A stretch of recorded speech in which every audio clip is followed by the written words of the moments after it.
देखिए, बहुत पहले से मेरे मन में चल रहा था कि नागरिक सुरक्षा विभाग जब हमें मिला था, उसके बाद चुनाव आ गया, चुनाव में फिर व्यस्त रहे। फिर उसके बाद मेरे मन में बहुत था कि दोनों विभागों की संयुक्त बैठक, क्योंकि दोनों विभाग समाज सेवा से जुड़े हुए हैं, पब्लिक से जुड़े हुए होते हैं।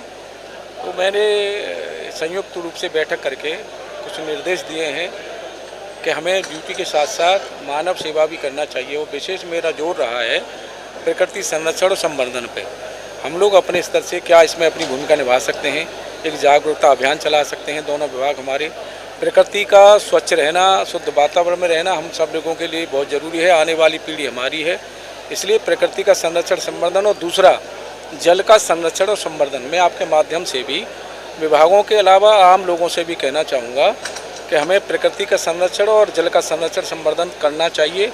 आने वाली पीढ़ी हमारी कहीं मुश्किल में फंसे, उनके लिए शुद्ध हवा रहे, शुद्ध वातावरण रहे, शुद्ध पानी रहे, ये हम सब की जिम्मेदारी बनती है।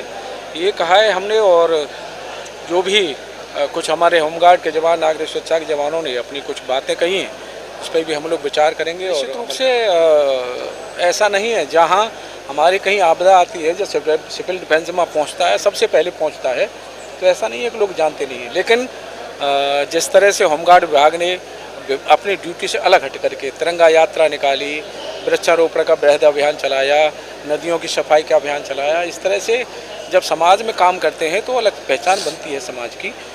सिविल डिफेंस से भी हमने कहा है कि हम साथ साथ मानव सेवा के साथ भी काम करेंगे, तो निश्चित रूप से पहचान मिलेगी। निश्चित रूप से विधायक जी के अगर संज्ञान में कुछ बातें थी तो हमें ऊपर उच्च स्तर पर बतानी चाहिए थी, अगर कहीं कोई बात है तो। और इसमें कहीं न कहीं समीक्षा भी की जाएगी, सही क्या है। और अगर कहीं कोई अधिकारी गलत है या विधायक जी अपने सही बात नहीं कह रहे हैं, तो इसमें समीक्षा की जाएगी। समीक्षा के बाद जो समझ में आएगा वो किया जाएगा।